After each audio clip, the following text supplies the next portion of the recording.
विजय Kelkar task force के बारे में पहले सुनिए, फिर आपको पीपीपी एडजुडिकेशन ट्राइब्यूनल के बारे में समझाते हैं।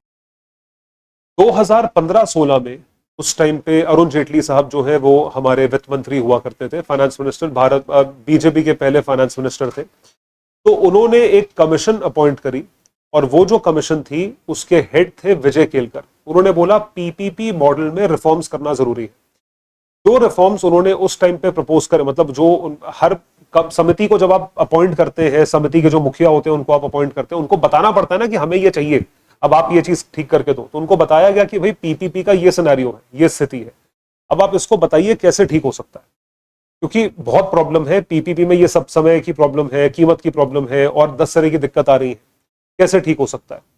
तो विजय केलकर टास्क फोर्स ने 2016-17 में अपने रिकमेंडेशंस, अपनी रिपोर्ट प्रस्तुत करी पार्लियामेंट के सामने और बताया कि पीपीपी मॉडल को बेहतर करने के लिए और क्या क्या किया जा सकता है। तो पीपीपी मॉडल को बेहतर करने के लिए सबसे पहली चीज उन्हें जो निष्पक्ष, मतलब जिस तरीके से आपको कोटेशन मंगवाना चाहिए, टेंडर डालना चाहिए, पूरी की पूरी ट्रांसपेरेंसी के साथ, उस ट्रांसपेरेंट तरीके से विजय केलकर टास्क फोर्स ने पूरा प्रोसीजर बताया कि आपको इस तरीके से एक्शन लेना है या इस तरीके से काम करना है। ये पहली चीज थी, ये पहला रिकमेंडेशन था, ये पहला सोल्यूशन था उनका जो उन्होंने सजेस्ट करा था, ट्रांसपेरेंसी। और ट्रांसपेरेंसी कैसे होगी उसका उन्होंने सिचुएशन बताया था, जो मैंने आपको अभी मॉडल बताया। कौन सा मॉडल बताया? Swiss model. स्विस मॉडल के जरिए आप ट्रांसपेरेंसी इंश्योर करोगे। देखिए ट्रांसपेरेंसी क्या होती है कि मैंने किसको कॉन्ट्रैक्ट दिया, मैंने किसको टेंडर दिया, इस चीज में ट्रांसपेरेंसी होनी चाहिए। मतलब ऐसा नहीं होना चाहिए कि मैंने खास इंसान को दिया है या क्रोनी कैपिटलिस्ट को दिया है, एक पूंजीवादी को दिया है, जिससे पैसा मिलने वाला है उसको दिया है। ऐसा नहीं होना चाहिए, क्योंकि अगर आपने ऐसे इंसान को दिया है फिर यही होगा, फिर ऐसे ही क्लॉक टावर बनेंगे, कुछ दिखेगा है नहीं उसमें, होना जाना कुछ है नहीं है, तो ये प्रॉब्लम होगी।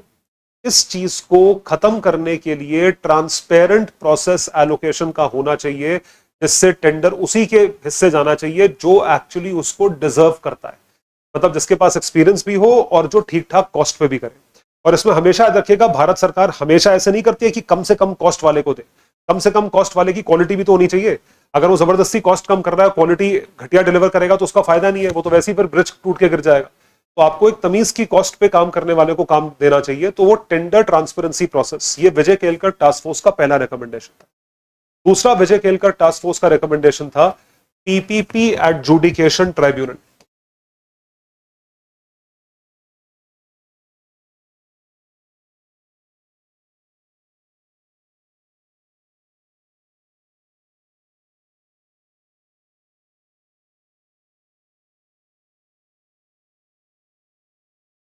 PPP adjudication tribunal, dedicated tribunal. देखिए इन्होंने बड़ा मैच्योर, बोलूंगा मैं, मैच्योर रिकमेंडेशन दिया। मैच्योरिटी की बात वही कर सकता है जिसने दुनिया देखी हो, तब जो जिसने कुछ देखा नहीं है या जिसको एक्सपीरियंस नहीं है वो मैच्योरिटी की बात नहीं कर सकता मेरे हिसाब से। मैच्योरिटी का उम्र से कोई लेना देना नहीं है।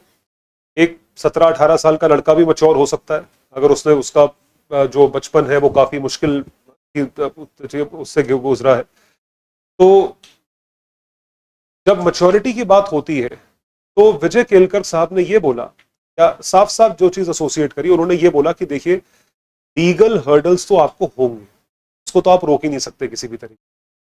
जिसकी आप जमीन, लैंड, घर अक्वायर कर रहे हो कोई भी इंफ्रास्ट्रक्चर प्रोजेक्ट बनवाने के लिए, वो तो तिल मिलाएगा, वो आगे जाके चीजों को जो है वो कंप्लेंट भी करेगा, वो कोर्ट भी जाएगा, हर जगह जाएगा। तो बेहतर ये है कि आप इसका एक अलग डेडिकेटेड ट्राइब्यूनल बनवाएं, और कोई तरीका नहीं है। क्योंकि अगर आप इस चीज को नॉर्मल प्रोसेस से लेकर जाते हो, न्यायालय से लेकर जाते हो, तो फिर वो न्यायालय तो अपना टाइम लेगा, उसका आप कुछ नहीं कर सकते। वो तो जुडिशियल, वो तो कॉन्स्टिट्यूशन में लिखा है, उसमें कोई क्या कर लेगा?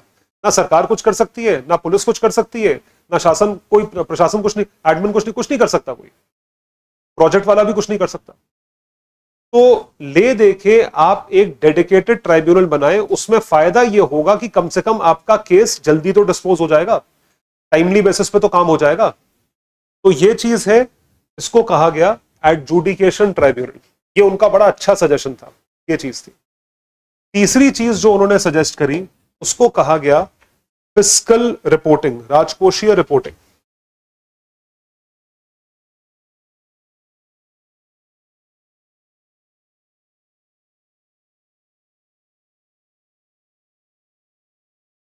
फिस्कल रिपोर्टिंग, इसको इंप्रूव करा जाए।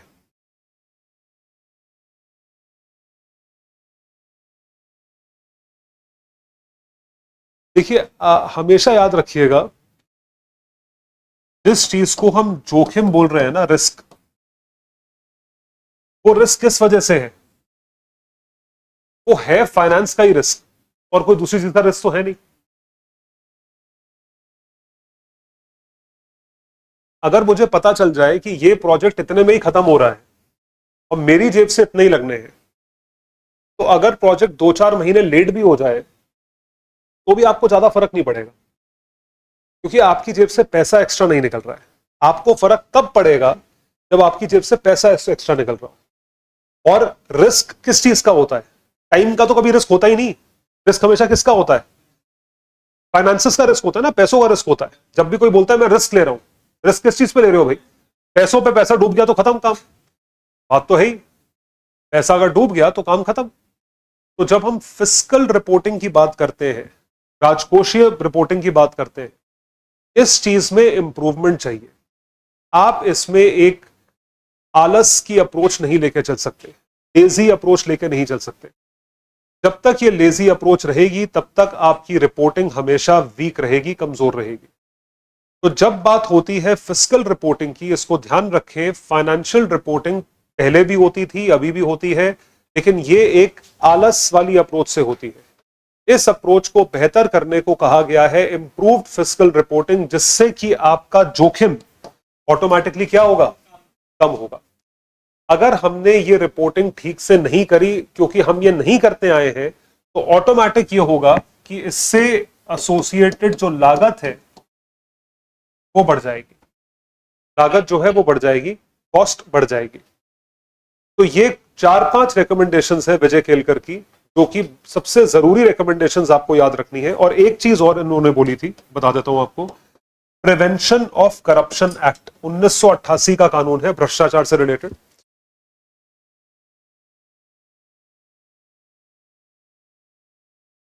प्रिवेंशन ऑफ करप्शन एक्ट,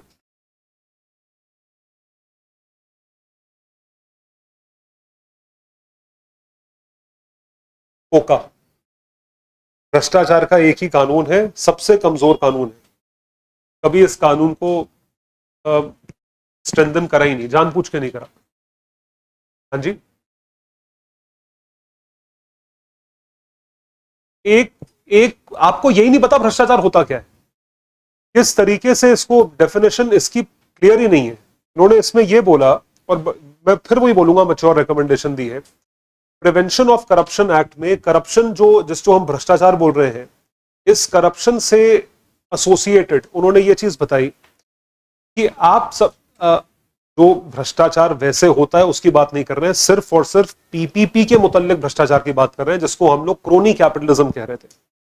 तो क्रोनी कैपिटलिज्म को मद्देनजर रखते हुए जो भी भ्रष्टाचार होता है या जो भी चीज होती है, जो भी अंडरस्टैंडिंग होती है, उसके लिए आपको इसको डिफाइन करना पड़ेगा।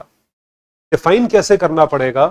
कि क्या ये प्रोजेक्ट की लागत इसलिए बढ़ रही है या इसलिए ज्यादा है क्योंकि आपके डिसीजन मेकिंग में गलती थी, क्योंकि उसमें एरर था, एरर ऑफ जजमेंट था, या जेन्युइनली बढ़ रही है। एक तो जेन्युइन रीजन भी हो सकता है, जैसे कोविड लॉकडाउन आ गया तो सारे प्रोजेक्ट्स खिंच गए आगे, तो वो तो जेन्युइन रीजन है ना। कोविड के बाद पूरा का पूरा सप्लाई चेन, पूरी जो आपकी ये जो सप्लाई चेन लॉजिस्टिक्स, जैसे लॉजिस्टिक्स चल रही थी पूरी दुनिया की, वो सारी की सारी लॉजिस्टिक्स महंगी हो गई, होनी थी महंगी, ठीक है। इंपोर्ट्स महंगे हो गए, चाइना के इंपोर्ट्स महंगे हो गए जो सबसे सस्ते हुआ करते थे। तो जो चाइनीज इंपोर्ट कर रहा है, मैं आपको सबसे छोटी सी बात बताता हूं, नेसेसिटी की बात बताता हूं। एपीआई समझते हैं, दवाइयों में एपीआई डलता है, एक्टिव फार्मास्यूटिकल इंग्रेडिएंट डलता है, सॉल्ट होता है बेसिकली दवाई का। जैसे आप पैरासिटामोल जो आप खाते हो वो सॉल्ट होता है, तो वो आप डोलो में और क्या क्रोसिन में और इन सब दवाइयों में डलता है, ये सॉल्ट डलता है। तो अब चाहे क्रोसिन बने, चाहे डोलो बने, चाहे और कोई दवाई बने, उसमें सॉल्ट सेम पड़ रहा है, और सॉल्ट बनता है चाइना में। एपीआई जो है मोस्टली भारत का चाइना में बनता है, हम इंपोर्ट करते हैं। अब एपीआई वहां से इंपोर्ट हो रहा है, आप सोच के देखिए कि एपीआई आ रहा है, एपीआई की कॉस्ट बढ़ गई, डबल हो गई almost cost. Anti allergic medicine north India में सबसे ज्यादा खाई जाती है, पता है आपको ये बात? इसको आप ये एलिग्रा कहते हो, एलिग्रा आपने नाम सुना होगा दवाई का।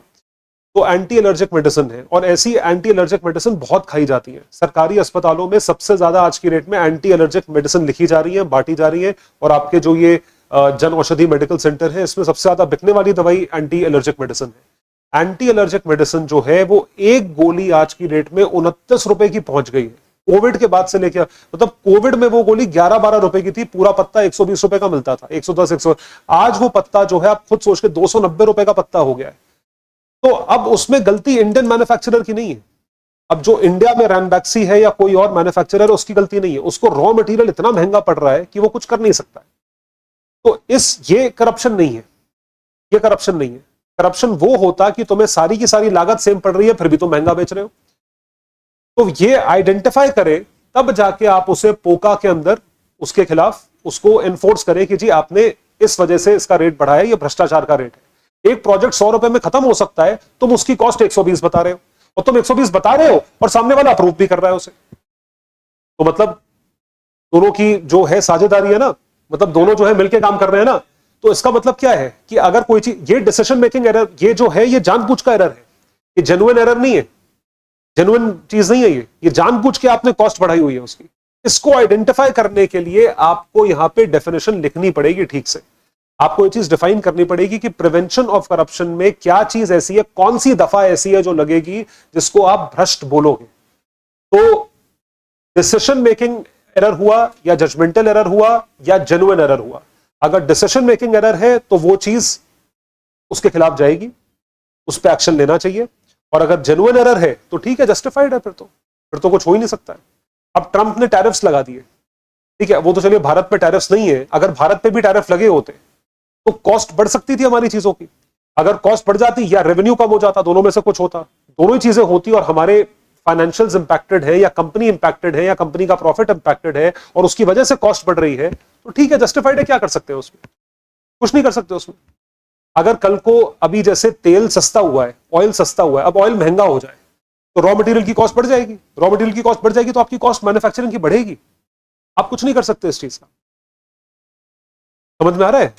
तो ये उन्होंने रिकमेंडेशंस दिए थे। रिकमेंडेशन तो खैर बहुत सारे दिए थे उन्होंने, 15-20 रिकमेंडेशन थे, लेकिन ये 4-5 मोस्ट इंपॉर्टेंट रिकमेंडेशन है जो आपको याद रखने हैं। तो इस पे सवाल आएगा कैसे? अब मेरी बात समझिए। देखिए, अब ये देखो सवाल, देखो उसको अब बताते हैं। भारत में आधारभूत ढांचे की कमी को पूरा करने में सार्वजनिक निजी भागीदारी की भूमिका की आलोचनात्मक परीक्षण कीजिए। ये पहला पार्ट है क्वेश्चन का। देश में पीपीपी मॉडल के अधिक प्रभावी कार्यान्वयन हेतु सक्षम वातावरण निर्माण के उपाय सुझाएं। क्या बोल रहा है?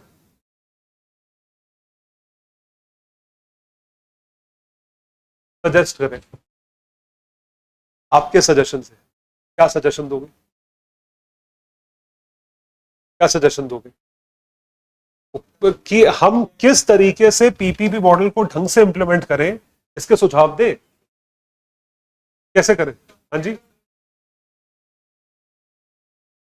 पीपीपी मॉडल जैसे भी चल रहा है उसमें कुछ प्रॉब्लम्स हैं, तभी ये पूछ रहा है कि प्रॉब्लम बताओ, क्रिटिकल एनालिसिस बताओ। अब जो क्रिटिकल एनालिसिस आपने जो प्रॉब्लम बताई है उसी का सोल्यूशन बता दो, हो गया सजेशन। स्मार्ट वर्क, स्मार्ट हो तुम, तुम्हें कैसे बता?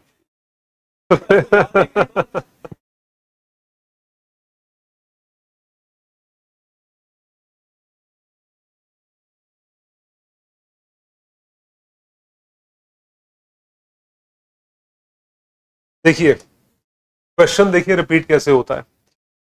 ये आपका क्रिटिकली एग्जामिन 2021, ये 2013, सेम क्वेश्चन। देश के आधारभूत ढांचे के विकास हेतु पीपीपी मॉडल को अपनाना आलोचना से मुक्त नहीं रहा है, क्रिटिसिज्म से फ्री नहीं रहा है। मॉडल के पक्ष और विपक्ष पर आलोचनात्मक रूप से चर्चा कीजिए। पॉजिटिव्स और नेगेटिव्स फेवर और नॉन फेवर, फेवर और अगेंस्ट, जैसे डिबेट होती है, तो अगर वो क्रिटिसिज्म के पक्ष में नहीं रहा है या क्रिटिसिज्म से फ्री नहीं रहा है, आलोचना के परे नहीं रहा है, तो बताओ उसको किस आधार पे उसकी आलोचना करी जाती है? बताओ, रुको, लास्ट रो वाले, हाँ तुम बताओ, आप बताओ, अरे तुम बताओ सेकंड लास्ट रो में, हाँ हाँ, नहीं बताओगे? क्यों नहीं बताओगे भाई? अरे क्या, कहा, किस बात का क्रिटिसिज्म है? क्या बोल रहा है ये? पीपीपी मॉडल को अपनाना आलोचना से मुक्त नहीं रहा है, क्यों? पीपीपी मॉडल को हम अपना नहीं पा रहे हैं या अपनाते हैं तो उसमें प्रॉब्लम होती है। प्रॉब्लम क्यों होती है?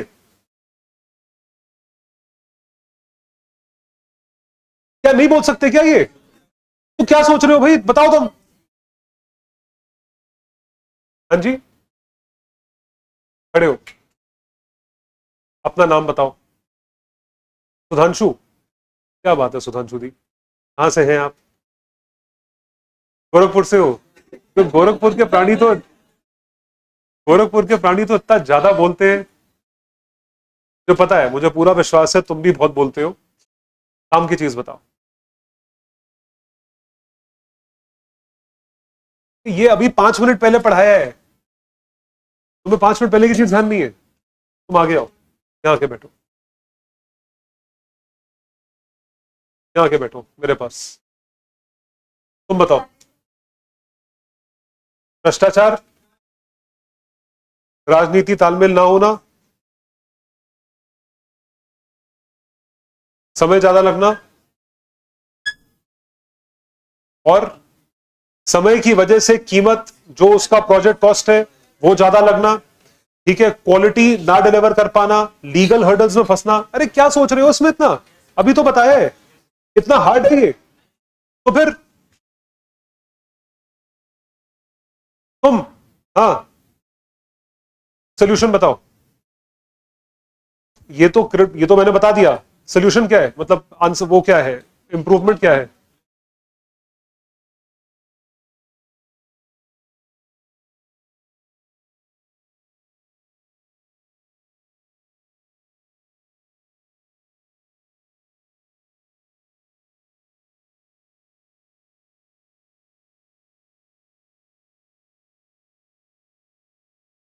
अच्छा, और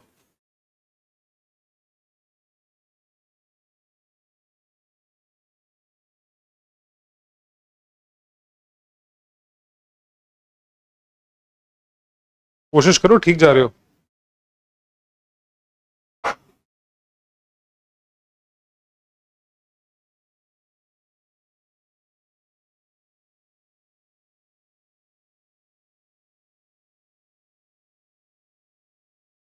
भ्रष्टाचार कम कैसे होगा?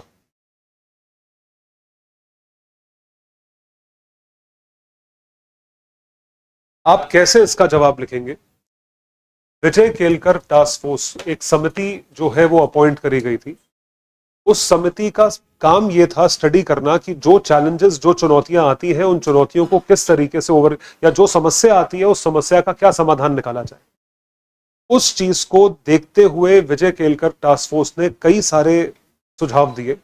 उसमें से कुछ सुझाव जो है हम यहां प्रस्तुत करेंगे। पहला सुझाव है, जिस वजह से प्रोजेक्ट में डिले होता है, जिससे उसकी जो जिस समय में तो खत्म होना होता है वो बढ़ जाता है, उसको सॉल्व करने के लिए सबसे बड़ा प्रॉब्लम है लीगल डिस्प्यूट। कानूनन डिस्प्यूट जो होते हैं उनको टाइम पे रिजॉल्व करने के लिए उसका एक डेडिकेटेड ट्राइब्यूनल बनाना, जिसको पीपीपी एडजुडिकेशन ट्राइब्यूनल का नाम दिया गया है, वो पहला रिकमेंडेशन। जिसकी वजह से दूसरा फायदा होगा, दूसरा फायदा यह है कि समय पे प्रोजेक्ट खत्म होगा, और वो उतनी ही लागत में खत्म होने की संभावना है जितनी लागत आपने कॉस्ट एस्टिमेशन के टाइम बनाई थी जब प्रोजेक्ट शुरू होने वाला था। तीसरा यह है कि आपको भ्रष्टाचार को खत्म करने के लिए प्रिवेंशन ऑफ करप्शन एक्ट, जो भ्रष्टाचार का कानून है 1988 का, उसकी परिभाषा में आपको थोड़ी तब्दीली लानी पड़ेगी, जहां पे डिफाइन करना पड़ेगा कि करप्शन होता क्या है। और करप्शन क्या होता है ये आपको इसके मुताल्लिक समझाना पड़ेगा, जहां पर एक जेन्युइन रीजन हो सकता है या एक ऐसी चीज हो सकती है जिसके जिसको अनअवॉइडेबल बोलते हैं। अनअवॉइडेबल मतलब मैं कुछ नहीं कर सकता था, प्रोजेक्ट की कॉस्ट बढ़ गई है तो। और दूसरी चीज ये है कि अगर प्रोजेक्ट की कॉस्ट आपके डिसीजन मेकिंग, गलत डिसीजन की वजह से प्रोजेक्ट कॉस्ट बढ़ती है, अगर ये दोनों में से कोई भी चीज होती है तो आप उसे प्रिवेंशन ऑफ करप्शन एक्ट, जो करप्शन भ्रष्टाचार का अधिनियम है, उसमें उसके खिलाफ एक जो है मुकदमा चला सकते हो। ये तीसरा रिकमेंडेशन रहेगा। चौथा रहेगा ट्रांसपेरेंसी का, जब क्रोनी कैपिटलिज्म को खत्म करने के लिए अगर आप ये चाहते हो कि जो प्रोजेक्ट दिया जा रहा है, जो अवार्ड किया जा रहा है, उसमें ट्रांसपेरेंसी हो। ट्रांसपेरेंसी का मतलब ऐसा है कि जो फायदा उसका उठा रहा है, उस फायदे को मद्देनजर रखते हुए वो पूरी तरीके से ट्रांसपेरेंट तरीके से काम कर रहा है। जाहिर सी बात है, अगर मैं प्राइवेट सेक्टर हूं तो मैं फायदे के बारे में सोचूंगा, मैं कुछ गलत नहीं कर रहा हूं। लेकिन मुझे आप चूज कर रहे हो ये काम करने के लिए, पार्टनरशिप करने के लिए, सिर्फ इसलिए क्योंकि मैं मेरिट पे प्ले कर रहा हूं, ना कि अब कुछ ले दे के काम हो रहा है। तो वो ट्रांसपेरेंसी आएगी। उन्होंने एक मॉडल सजेस्ट करा जिसको स्विस मॉडल बोलते हैं, स्विस चैलेंज बोलते हैं। ये सब ये सब सुझाव हैं जो आप दोगे, जिसकी वजह से जो प्रॉब्लम आ रही है वो प्रॉब्लम ओवरकम हो जाएगी। सिंपल, आसान आसान भाषा में। इसमें क्या मुश्किल है भाई? पांशु जी, सुधांशु जी, बताओ क्या मुश्किल है? तो क्यों नहीं बोल पा रहे हो तुम कल नहीं आए थे, परसों नहीं आते? अरे तो अभी पढ़ा है, अभी 15 मिनट पहले पढ़ा है। तो ये चीज हुई। तो ये सारे के सारे इन्वेस्टमेंट मॉडल हुए। इसमें मॉडल कम है, मॉडल के आगे पीछे वाली चीजें ज्यादा है। उसका रीजन ये है कि जो जो मल्टीपल बहुत सारे मॉडल्स हुआ करते थे, BOT, BTO, boot, BLT, bolt, ऐसे कर करके मॉडल थे। उन मॉडल्स का आज की डेट में प्रैक्टिकल एप्लीकेशन जीरो है। तभी उन मॉडल्स पे आज तक क्वेश्चन ही नहीं आया है। आप अगर देखेंगे आपको प्रीवियस ईयर क्वेश्चन मिलेगा नहीं, किसी उस मॉडल पे क्वेश्चन आया ही नहीं है।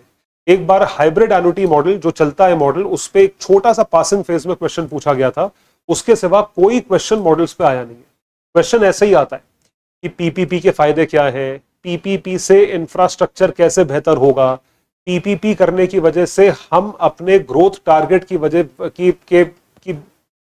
की जर्नी में जल्दी कैसे पहुंचेंगे। तो इन सब चीजों पे क्वेश्चन है। तो वो importance of PPP, need of PPP, type of PPP, ठीक है, इन सब चीजों पे आया है मॉडल्स पे। जबकि चैप्टर का नाम निवेश मॉडल है, लेकिन मॉडल पे क्वेश्चन नहीं आया हुआ है, एक बार को छोड़ के।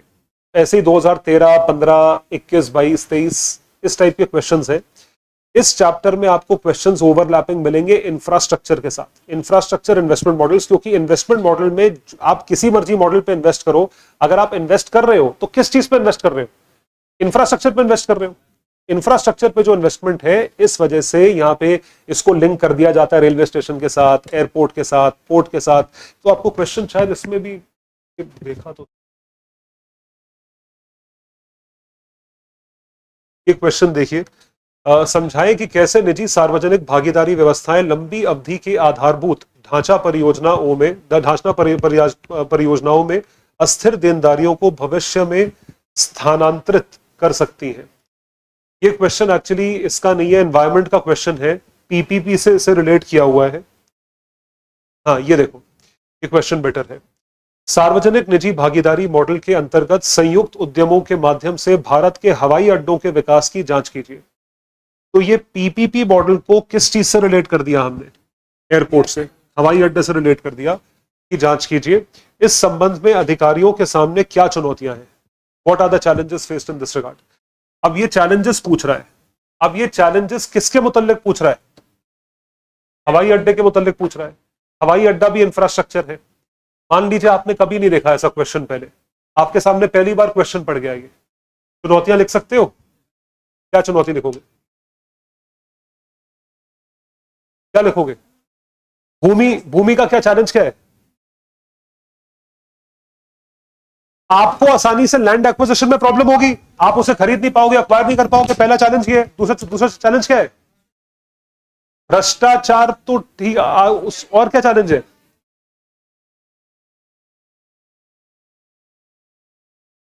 आगे बढ़ो। अरे और क्या चैलेंजेस थे? समय ज्यादा लगता है। अरे जनरल चीज मैं कह रहा हूं, आपको कोई आइडिया नहीं है, आपको कोई आइडिया नहीं है कि एयरपोर्ट में क्या चैलेंजेस आते हैं, आपको आइडिया नहीं है, फिर भी सवाल जवाब लिखना है, क्या लिखोगे? जो किसी भी इंफ्रा प्रोजेक्ट में ये प्रॉब्लम आएगी, लैंड की प्रॉब्लम आएगी, समय की प्रॉब्लम आएगी, जिसकी वजह से कॉस्ट की प्रॉब्लम आ जाएगी, लागत की प्रॉब्लम होगी। बस 3-4 पॉइंट जनरल पॉइंट लिखने हैं आपको। अब इसकी जगह एयरपोर्ट लिखा है, इसकी जगह मैं इनलैंड वाटरवे लिख दूं, ठीक है? इसकी जगह आप मान लो ये जो आपका नया पार्लियामेंट प्रोजेक्ट बन रहा है, ठीक है, ये भी डिलेड चल रहा है, आप ये लिख दो, बुलेट ट्रेन लिख दो, वंदे भारत लिख दो, कुछ भी कर दो। आप कुछ भी, किसी भी इंफ्रा प्रोजेक्ट में आपको स्टैंडर्ड चैलेंजेस क्या आएंगे? आपको टाइम की प्रॉब्लम आएगी, जिसकी वजह से आपको कॉस्ट की प्रॉब्लम आएगी, और आपको जमीन की प्रॉब्लम, लीगल हर्डल्स, जमीन से मेरा मतलब है लीगल हर्डल्स, कानूनन तौर पे आपको उस चीज की प्रॉब्लम आएगी।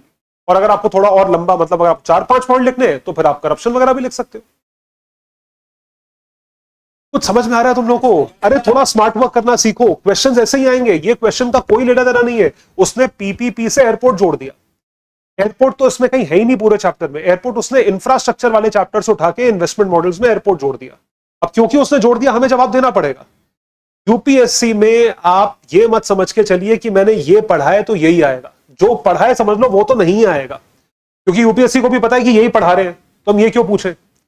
अगर यही पढ़ा रहे हो और 10 इंस्टीट्यूट है और 30,000 बच्चे बैठ के वही चीज पढ़ रहे हैं, तो सबके सब वही जवाब लिख के आएंगे ना। तो उनको सवाल ऐसा पूछना है जो सवाल आपको सोचने पे मजबूर करे। इसलिए हार्डवर्क के साथ स्मार्ट वर्क करना, हार्डवर्क तो कर ही रहे हैं, वो तो सब कर रहे हैं, लेकिन उसके साथ जो एप्लीकेशन ऑफ योर ब्रेन, जो आप दिमाग का एप्लीकेशन करो कि उसी चीज में, उसी सामग्री के साथ आप कैसे एक बढ़िया आंसर लिख के दे सकते हैं, उतना ही रॉ मटेरियल है आपके पास। रॉ मटेरियल उतना ही है, हर स्टूडेंट के पास रॉ मटेरियल उतना ही है, और जितना हम क्लास में डिस्कस कर रहे हैं, इतना डिस्कशन किसी क्लास में होता नहीं है, ये भी मैं आपको बता दूं। ये चैप्टर 1 घंटे का चैप्टर है बाकी इंस्टीट्यूट्स में। ये मैं इसलिए पढ़ा रहा हूं क्योंकि पिछले 5 साल में आप खुद देख रहे हो, 2018, 2021, 22, 23 तीनों साल ये क्वेश्चन आया है। और अभी जब इंफ्रास्ट्रक्चर पढ़ाऊंगा तो उसमें भी एक क्वेश्चन आया हुआ है, इंक्लूसिव ग्रोथ, इन्वेस्टमेंट मॉडल्स और इंफ्रास्ट्रक्चर तीनों से कंबाइंड। तो एक्चुअली में आप देखोगे तो इस चैप्टर पे 5 साल में 4 बार सवाल आया है। इसका स्ट्राइक रेट बहुत ज्यादा है।